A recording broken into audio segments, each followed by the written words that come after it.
Hello, I'm going to do a quick interview here at the EMO show here in Germany. This is Matthew. He's been with us 2 years, and we're just going to chat about our story. So welcome, Matthew. Thanks for being on the interview.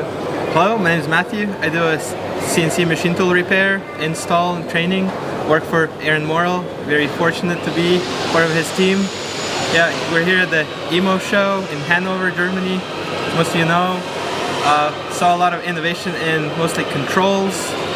Saw some pretty cool new machines. Met a lot of new people, which is really cool. If you get the chance to meet Matthew, he's great. He's super fun.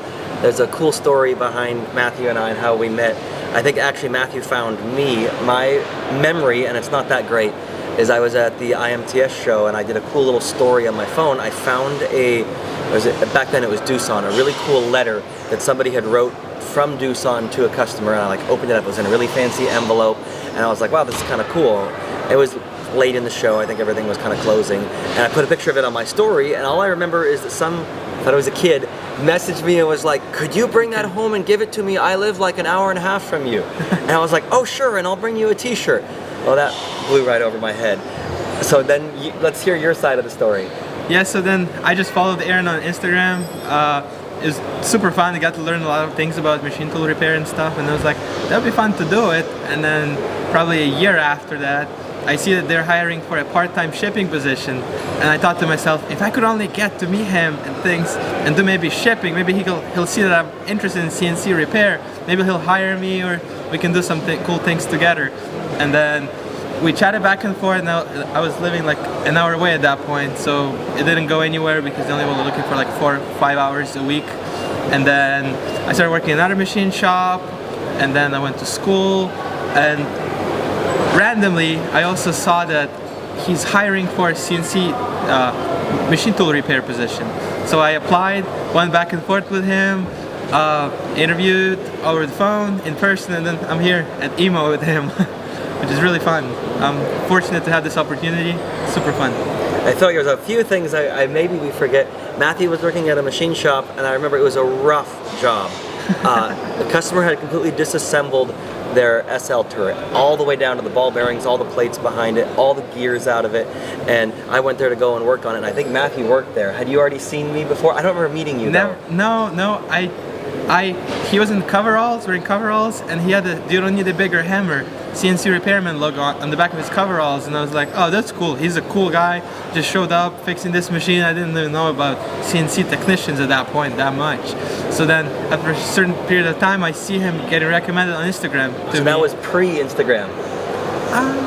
Or around the same time? You had Instagram page, and then randomly it popped up, so I followed, and I was like, oh, that's cool. I didn't know he was in Spokane area.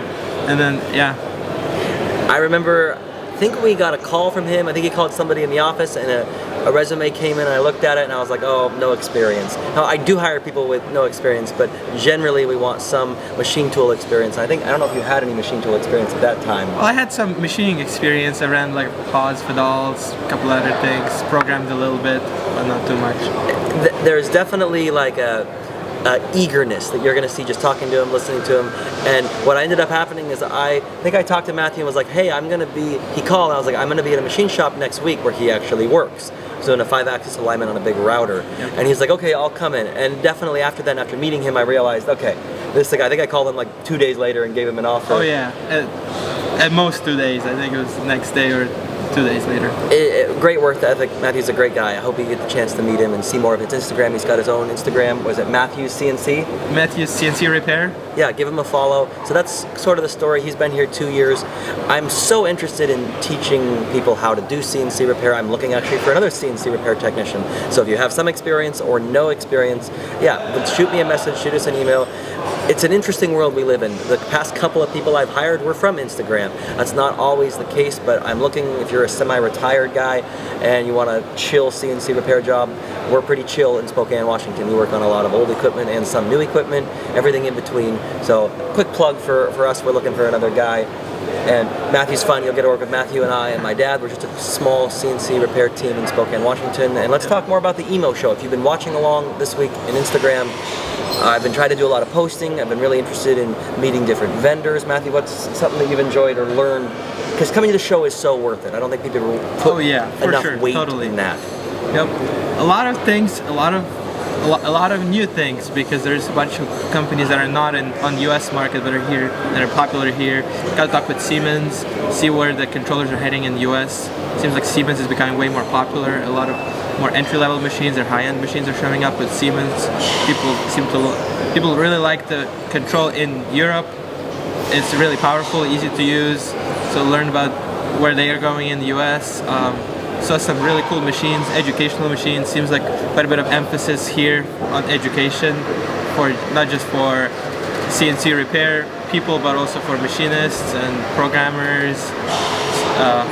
It was fun. A lot of companies have educational machines, manual and CNC, which is really cool to see that it's available and it's out there.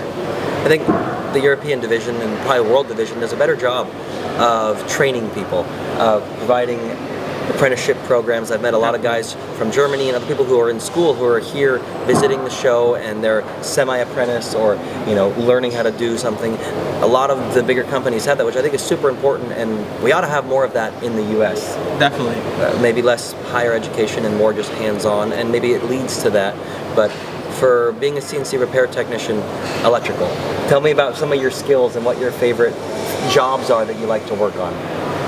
I like everything about CNC repair, from the talking with the customer to going there, visiting, meeting, learning about their problem, actually seeing if what they say matches what I see in the machine, if that's actually the issue, and then just looking through prints, electrical diagrams, probing things, seeing where the issue is, and then the thing that I enjoyed the most is that sometimes at the end of the day I can figure it out, and then the customer is happy. And usually, yeah, we can get most of the things done in one day, but some things require quite a bit more time, like alignments and more hardcore problems. A cool story my dad tells that he's told me, and I probably have told you, if you show up at a customer and the customer is adamant about a particular problem with his machine and he thinks he knows the problem, you're going to look like a very, very rude or bad technician if you do not investigate what he thinks is the problem. Yeah. Even if you 100% know, yeah, the alarm says spindle, but you know the relation is vector drive or something else, or Y delta or something that's not even Or ready encoder. or encoder. And you'd like to go to the other side of the machine and fix the problem because you fixed it before, but it's very important to fix the customer's needs and relate to him. Definitely. Customer relationship is a big part of my job, our job. Gotta have customers happy and understand what they're worried about and try to make it better for them, because they're in business, so if the spindle is not turning, they're not earning. So Yeah. we gotta make sure the spindles are turning.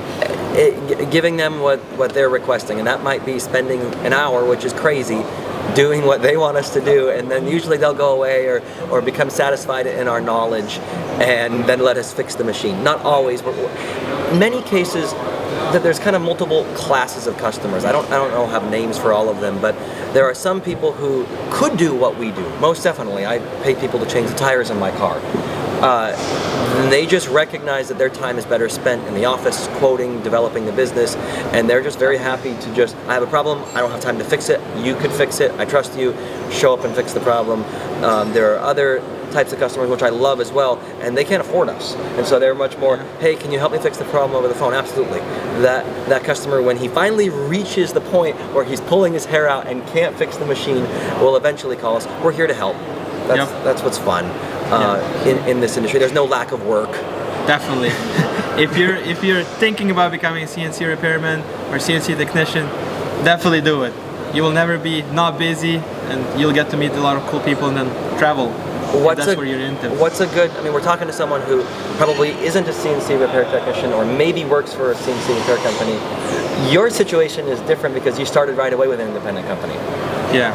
Many people will, and we recommend this, start with an OEM. So go to work for a large CNC repair company, and you might need to work there 5 or 10 years. There's another interview I did this week with a company who worked for a large world brand, and he eventually went independent, and he actually doesn't even work on any of the machines that he was learned on.